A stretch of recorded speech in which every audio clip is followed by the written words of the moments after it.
Europe 1, Village Média. Philippe Vandel.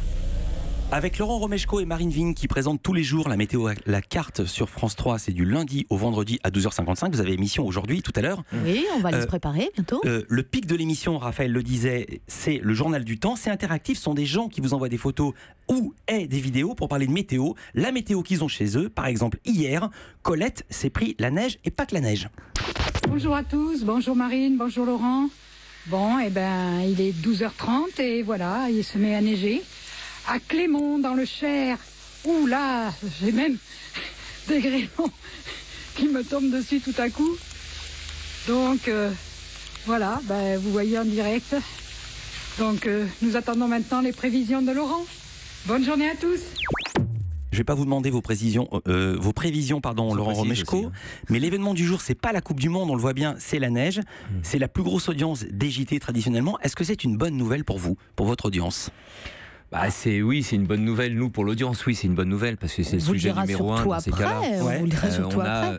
Ça nous permet surtout de construire une émission riche avec justement cette interactivité qui va être de plus en plus mise en avant puisque nos téléspectateurs vont forcément participer, nous envoyer des vidéos, leurs témoignages, etc. C'est ce qui rend l'émission riche. Maintenant, voilà, sur le score, moi je vais vous demander les scores. La crainte, je vais la dire, c'est que si la neige prend une importance phénoménale, ça devient un sujet de JT et ça vous grille vos sujets. Exactement. Si j'ose dire. C'est pas tellement que ça les grille, c'est que les JT travaillent, vous savez, nous on est une petite entreprise et ils travaillent avec d'autres moyens. Cela dit, on a pu voir ces derniers mois, lorsqu'il y a eu des événements climatiques, finalement on s'en tire plutôt bien avec de belles audiences parce qu'on a des choses différentes. On a un petit décryptage aussi, on a quand même Laurent qui est le spécialiste en la matière, qui va nous expliquer pourquoi tout ça, parce que finalement, bon là la neige au mois de décembre, c'est peut-être un petit peu tôt, on a une vague de froid, mais enfin finalement rien de très étonnant. En revanche, on a plein d'événements météo qui sont évidemment des conséquences du réchauffement climatique, du changement climatique. Et sur ça, on a le décryptage de Laurent. Et je pense que les gens, quand ils nous regardent, viennent chercher ça aussi. Vous allez faire une spéciale tout à l'heure ? On va beaucoup en parler, d'autant qu'on est vendredi, et veille d'un week-end, et c'est vrai qu'on se déplace en voiture, et c'est tout de suite compliqué dès qu'il y a de la neige, dès que ça blanchit. On n'est pas, dans certaines régions, on n'est pas super équipé. Je veux dire, 5 cm de neige en Haute-Savoie, c'est pas un problème. Dans l'Essonne, ça devient tout de suite un petit peu plus compliqué. Votre record d'audience absolue, c'était un 24 décembre, le 24 décembre 2014. Vous vous souvenez la météo qu'il faisait ? Il y avait de la neige non, ou pas du tout. En plus, j'ai aucune mémoire météo. Je crois que t'étais pas là en plus. Ah bon, j'étais pas là. C'était en vacances. Bloqué. Sérieux. La fille qui capte. C'était ton remplaçant. C'est mauvais signe quand même. C'est mauvais signe de faire la meilleure audience quand le titulaire n'est pas là. Non, parce que c'est le programme qui est puissant. Enfin bon, voilà, c'est.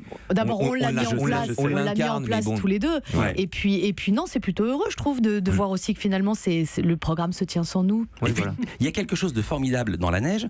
J'y reviens, c'est que pour vous, qui est une émission conviviale, la neige c'est social. On s'entraide pas quand il pleut, on s'entraide quand il neige. Tiens, est-ce que tu as une pelle ? Tiens, est-ce que tu as une luge ? Je vais t'aider à mettre tes chaînes. Oui, ça tombe bien, je sais pas les mettre. Et ensuite, c'est extrêmement photogénique, c'est très très beau. N'importe quel paysage devient magnifique. Exactement. Bien pas sûr. Sur Paris, par contre, quand ça se transforme en boue, là, d'un coup, c'est plus du tout la même. Oui, mais il y a d'autres choses qui sont plus positives. C'est-à-dire que là, on est début décembre, il y a l'ouverture des stations de ski. Alors, je peux vous dire que là, en ce moment, elles se déchaînent, elles ont raison, mais elles nous envoient des communiqués, des photos. Voilà. Chez nous, c'est ouvert, l'enneigement est exceptionnel. Donc, ça, c'est plutôt une bonne nouvelle également. Et ça vrai faisait que ça nous longtemps, fait de la belle surtout. image. Plusieurs années que c'était pas le cas. Vous avez la pression des stations, des villes, des sports, des plages pour diffuser leurs photos, leurs images. Vous envoie des petits communiqués. Voilà, elle nous informe abondamment. Alors, il n'y a pas que la neige dans l'émission. Il y a aussi des sujets de reportage qui sont déclinés en gastronomie, terroir, tradition, découverte. Marine, on dirait que vous êtes une bonne vivante. En fait, non, on dirait pas, ça s'entend. Œufs, pommes de terre, jambon cru, en un mot, le bonheur. Voilà, c'est votre bonheur. Bah oui, Philippe, vous le savez. Mais oui. C'est un sujet sur une omelette. D'abord, je suis gourmande. J'aime profiter de tous ces petits plaisirs que nous offrent. Les pommes de terre, t'aimes bien. Voilà, surtout les pommes de terre. Les chips. Faut que je vous avoue un truc. J'ai une passion pour les chips. C'est la vérité. Au-delà de l'ironie, sérieusement, en regardant tout ça, l'artisanat, la bouffe, on s'est vraiment dit que vous repreniez les recettes du journal qui marche le mieux à ce moment-là, et même de toute la France, le 13h de Jean-Pierre Pernaut. Il faut dire que vous êtes en frontal. Non, vous faites non de la tête, Laurent Romeshko. Oui, alors oui, on a des produits, on fait de la gastronomie locale. Cela dit, derrière, il y a tout de même le cancre de Prévert. Oui, exactement. C'est mignon. Il dit oui avec le cœur, il dit non au professeur. On a un message qui passe derrière. C'est vrai que on a un axe tout de même. C'est n'oublions pas que nous parlons de météo, d'environnement. On parle également de protection de la planète. Et c'est vrai qu'on fait la promotion, nous, depuis 6 ans maintenant, de ce qui est ce qu'on appelle le locavore. Et c'est vrai que voilà, on fait plutôt la promotion et du de panais saison. qui est cultivé à 3 km de chez soi, plutôt que le poivron qui vient du fin fond de. Non, je vous le reproche pas sur le fond. Voilà. Sur le fond, là, on est une émission média. Est-ce que vous regardez ce que fait Jean-Pierre Pernaut? Ah, sincèrement, pas du tout. On n'a pas le temps, on est en direct au même moment, on prépare l'émission avant. Vous regardez après. Non. Vous regardez après ce qui. Non, vous venez c'est de le pas dire. vrai. non, Non, même non, pas. non, mais en plus, c'est pas vrai. Après, on va pas vous mentir, peut-être que nos producteurs et les équipes qui fabriquent l'émission la regardent. Mais vous savez quoi? En fait, j'en suis même pas sûre. Sincèrement, je pense qu'aujourd'hui, de toute façon, qu'à la base, il y a eu ce souhait de marcher sur ces plates-bandes, en tout cas d'aller chercher ce qui fonctionne, tout en gardant toujours notre point d'entrée qui est météo. C'est vraiment, on est dans quelque chose d'hyper concernant. Donc voilà. Maintenant, avec le temps, ça fait 6 ans, on l'a complètement perdu de vue. Je veux dire, le JT TF1, on le regarde pas, on s'en fiche, quoi. Elle est sincère, hein. Aussi sincère qu'elle mange des chips. Exactement, à la truffe surtout. Je sais pas comment il faut le prendre. L'info locale, c'est également une tradition. Je mange plein de chips. Chez vous, celle de la blague de reportage. Alors, il arrive que ce soit la journaliste qui se lâche un peu dans son commentaire. Direction maintenant la Normandie où Sylvie casse, écrase et décortique ses noix à longueur de journée. C'est vrai, c'est un travail à la noix et je suis fière de le faire. Vous avez compris la blague, travailler à la noix, etc. Parfois, c'est la personne qui le fait et on a passé les extraits dans le mauvais sens, mais c'est pas grave. Parfois, c'est le journaliste lui-même qui fait des vannes. On a attaqué au mois d'octobre à monter les pneus neige. Et puis là, maintenant, c'est le rush parce que c'est tout blanc au-dessus. Donc voilà. Le garagiste est un peu sous pression. Ah, sous pression, humour, les pneus. Parfois, c'est nous aussi. Enfin, Ah bon? Surtout Laurent, d'ailleurs. C'est vrai, vous faites des blagues? Ouais, on pense s'installer un jingle blague, d'ailleurs, mais bon, on n'a pas encore mis en les place. meilleurs du monde.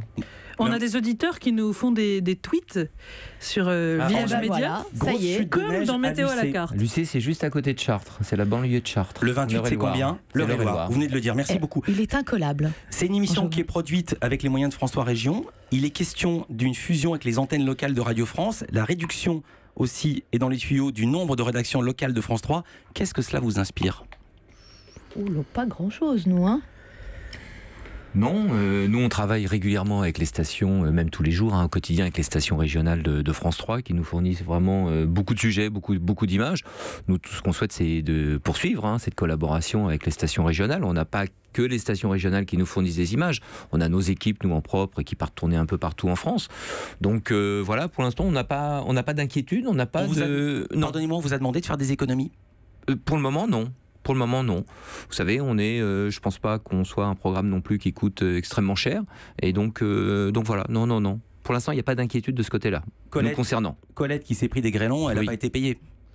non. Les spectateurs participent pour la gloire, voyons. Mais ils sont pleins de bonne volonté. Elle disait en direct, Colette. On voit qu'elle était contente de passer, quoi. Mais vous savez, évidemment. sur cette interactivité, on a vraiment, mais c'est des bonnes volontés. Ils bataillent entre eux pour passer. Il y a une course, il y a une compète entre eux. On a Sylvain de Gaillac, on a Michel. On a Chantal. Vous n'allez pas donner les noms de tous vos reporters. On va parler de cigarettes, on va parler de votre régime, on va parler de votre poids. A-t-il bougé ou non, Laurent Romeshko?